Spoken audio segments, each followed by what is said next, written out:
तो hi guys, आज हम लोग पढ़ने वाले हैं features of management accounting. Features और स्कोप ऑफ मैनेजमेंट अकाउंटिंग दोनों मिला के 15 नंबर के क्वेश्चन बनते हैं। ठीक है, तो पहला है both art as well as science.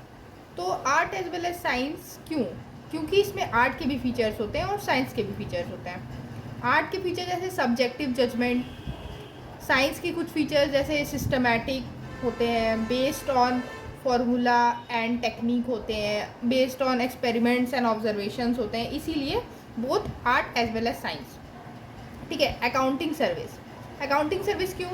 क्योंकि जो ये है ये इम्पॉर्टेंट इंफॉर्मेशन प्रोवाइड करता है लेवल्स ऑफ मैनेजमेंट को, जो कि फाइनेंशियल होता है या फिर नॉन फाइनेंशियल होता है, दोनों ही प्रोवाइड करता है। तो ये एक सर्विस हो रहा है, इसीलिए ये एक अकाउंटिंग सर्विस होता है। मैनेजमेंट अकाउंटिंग का एक फीचर है।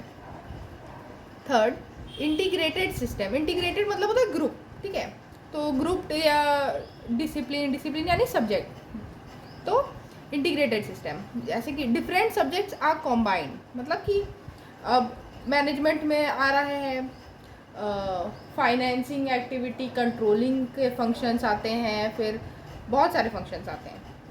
तो ये एक कम्बिनेशन है इन सब सिस्टम्स का, तो इंटीग्रेटेड सिस्टम। ठीक है, बहुत सारी चीज़ों से मिल के बना है, बहुत सारे अलग अलग वेरिएंट्स हैं इसके अंदर,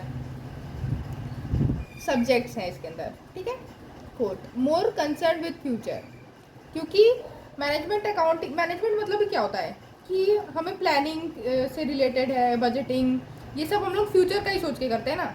अगर हम लोग प्लान कर रहे हैं तो हम आगे का सोच के करते हैं कि अभी ऐसे प्लान करेंगे तो आगे के लिए हम मेरी प्रॉफिट ऐसी होगी, ये सब। और बजट आज बनाते हैं ताकि फ्यूचर में काम आए, चलने के लिए, फ्यूचर में चलने के लिए। ठीक है, सिलेक्टिव नेचर मतलब क्या हुआ कि जो आपके कंसर्न के लिए या फिर आपके जो बिजनेस है उसके लिए जो ज़्यादा प्रॉफिटेबल लगेगा, जो भी प्लान, उसको सिलेक्ट करते हैं, इसीलिए सिलेक्टिव इन नेचर है। फिर more emphasis on the nature of element of cost, मतलब कॉस्ट के एलिमेंट्स पे ज़्यादा फोकस करते हैं इसमें, मैनेजमेंट अकाउंटिंग में। फिर कॉज एंड इफेक्ट एनालिसिस मतलब कि किसी चीज़ का इफेक्ट क्या हो रहा है। मतलब अगर हमने ये वाला प्लान, कोई एक प्लान ए चूज़ किया तो उसका इफेक्ट क्या हो रहा है। ठीक है, और इफेक्ट उसका जो हो रहा है तो उसके कॉजेज़ क्या क्या हैं। ठीक है, ये कॉज एंड इफेक्ट मतलब दोनों ही इसमें पता करते हैं कि क्यों।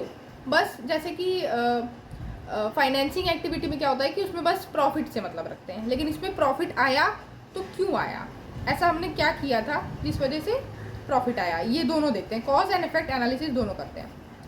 8, rules are not precise and universal. पर इसके रूल्स जो हैं वो मतलब कि यूनिवर्सल नहीं है, मतलब कोई उसकी कंपल्शन नहीं है। सब लोग अपनी कंसर्न की रूल्स अलग अलग बनाते हैं और उसी के हिसाब से चलते हैं। ठीक है, कोई यूनिवर्सल रूल नहीं है उसका। 9th, supplies information and not decision, मतलब कि ये आपको सिर्फ इंफॉर्मेशन प्रोवाइड करता है, कोई डिसीजन नहीं बताता है डायरेक्ट। ठीक है, मैनेजमेंट अकाउंटिंग इंफॉर्मेशन प्रोवाइड करता है, भले ही उस इंफॉर्मेशन से आप आगे जाके कोई डिसीजन ले सकते हैं, वो हेल्पफुल होता है डिसीजन लेने में, पर वो सीधे डिसीजन नहीं देता है आपको। पहले इंफॉर्मेशन देता है, उसके थ्रू आप डिसीजन लेते हैं। फिर अचीविंग ऑफ ऑब्जेक्टिव्स में क्या है कि एक मतलब कि ये एक फीचर है मैनेजमेंट अकाउंटिंग का, जो कि मतलब सीधे यही बता रहा है कि हम लोग को कैसे हम लोग अकाउंटिंग इंफॉर्मेशंस को देख के अपने जो फर्म है, बिजनेस है, जो भी है, उसके ऑब्जेक्टिव्स को अचीव करते हैं। ठीक है,